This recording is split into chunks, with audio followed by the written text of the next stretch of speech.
Dans un contexte sécuritaire loin de se décrisper, la République démocratique du Congo, qui continue à clamer sa détermination d'utiliser tous les moyens pour pacifier sa partie Est, vient de commander un arsenal militaire en Chine.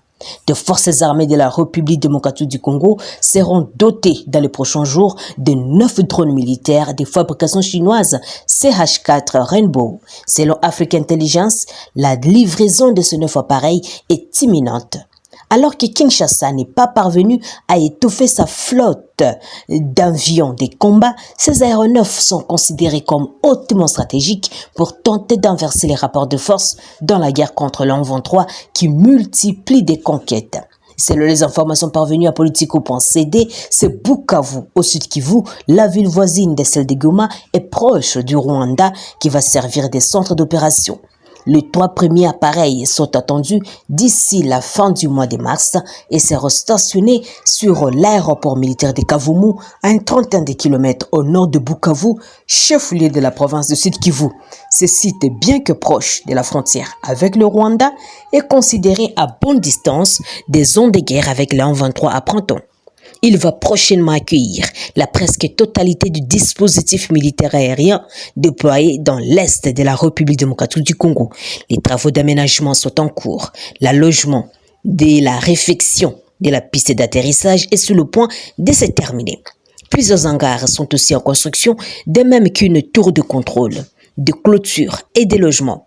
Un chantier indispensable pour permettre aux drones chinois d'opérer, très similaire au drone américain MK9 Reaper, dont il est largement inspiré. Ce modèle permet de mener des missions de commandement dont l'installation est prévue à Kavumu. Ces informations dispensées par les militaires chinois sont envisagées. Pour l'instant, un premier règlement a été versé depuis un compte en dollars de la Banque centrale du Congo à Equity Bank. Lors d'une rencontre avec les sous-secrétaires généraux des Nations Unies aux droits de l'homme tenue le lundi 20 février dans la ville de Goma, les acteurs de droits humains de la province du Nord Kivu ont plaidé pour une solution holistique au conflit qui se vise dans la partie Est de la République démocratique du Congo. Après avoir échangé avec Brand, qui est en visite officielle dans cette partie de la République, les différents délégués et communautés ethniques membres des Barza intercommunautaires faisant partie des acteurs des droits humains ont ouvertement accusé certains pays occidentaux de soutenir l'agression dont est victime la République démocratique du Congo dans sa partie Est. Suite au crime commis par les éléments du M23, joint par la radio onusienne, Alex Baouma, qui est le président de cette organisation de défense des droits humains, a exigé l'implication de la communauté internationale pour trouver une solution à la crise.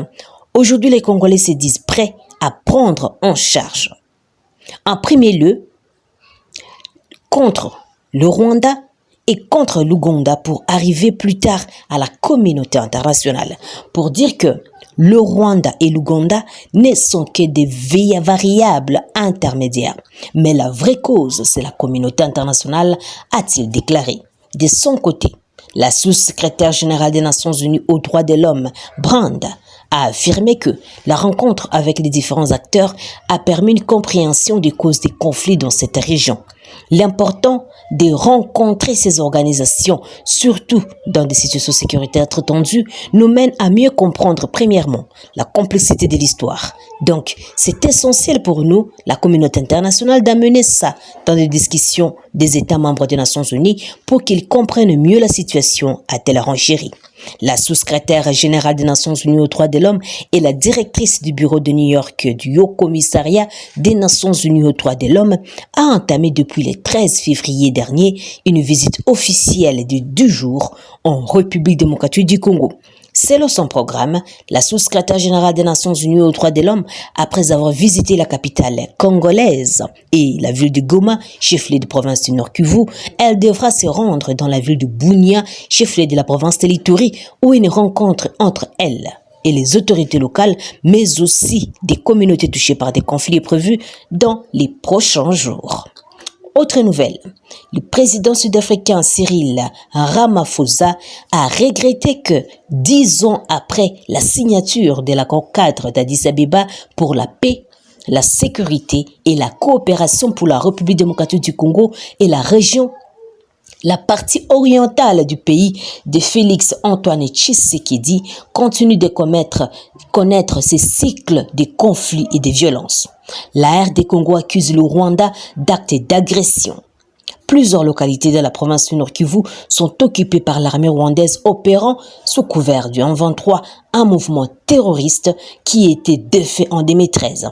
Selon l'ONG Amnesty International, en fin novembre 2022, ces terroristes du M23 soutenus par le Rwanda ont sommairement tué des hommes et violé des dizaines de femmes dans l'est de la République démocratique du Congo.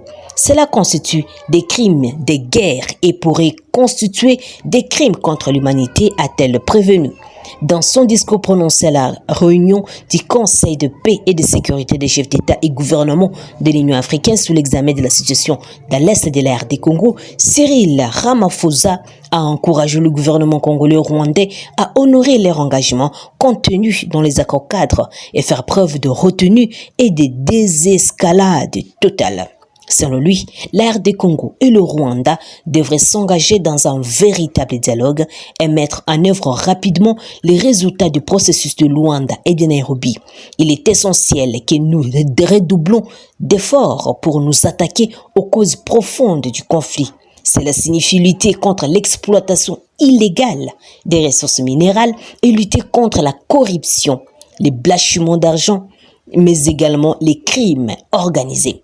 Il faut faire davantage pour renforcer les capacités institutionnelles de gestion et des conflits de frontières régionales ainsi que les agences régionales de justice et de maintien de l'ordre, a-t-il plaidé. Le président sud-africain a aussi invité les différents pays à faire preuve d'une tolérance zéro à l'égard des conflits actuels et émergents et redoubler d'efforts pour les résoudre afin d'atteindre l'objectif ambitieux et de faire taire les armes à feu à travers l'Afrique. Au sujet de la violence sexiste, Ramaphosa a appelé les systèmes des Nations Unies à continuer à fournir des capacités et une assistance technique aux institutions étatiques pour maintenir les normes de responsabilité concernant les violences sexuelles et sexistes et pour renforcer les cadres juridiques de la lutte contre l'impunité. Terminons par cette nouvelle. Au total, 30 morts ont été enregistrés, dont 17 enfants parmi les déplacés des territoires de Kwamut et Bagata dans la province de Maïndombe et du Kwilu suite aux violences communautaires entre Teke et les Yaka. À en croire le vice-gouverneur de Kwilu, Félicien Kiwai, qui a livré cette information, le dernier décès est celui d'une femme âgée d'une cinquantaine d'années. Il fait savoir que la province a réceptionné plus de 43 361 déplacés qui sont soit dans les familles d'accueil, soit dans les entrepôts du marché central de Bandundu.